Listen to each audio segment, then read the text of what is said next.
त्रयस्त्रेव वनेस्पराः देवार्धिसम्पुनां सिद्धे वन्दे सारजनार्दनः वन्देऽहं मङ्गलात्मानं भाषदवं वेदविग्रहं याज्ञवल्क्यं मुनिश्रेष्ठं कृष्णं हरिहरप्रभः जितेन्द्रियं जितक्रोध सदा ध्यानपरायणम् आनन्दं निलयं वन्दे योगानन्दमुनीश्वरम्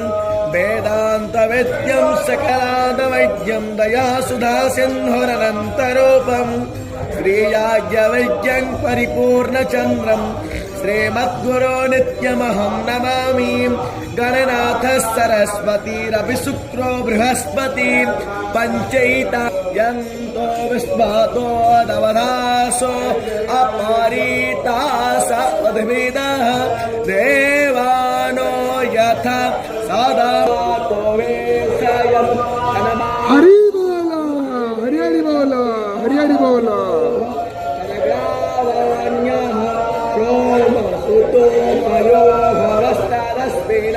शृण्वन्तं विज्ञायो वन्द तमीशानं जगतः सस्वसस्वतिं मेयं जनवामावासे ओ महेवयं गोसानो यथा वेदसावसद्रोधे रक्षेता प्रायोरोदरः स्वस्ताये स्वस्ति न इन्द्रो वृद्धस्रवाः स्वस्ति नः पूषा विश्ववेद स्वस्ति नो बृहस्पतिर्दधातु।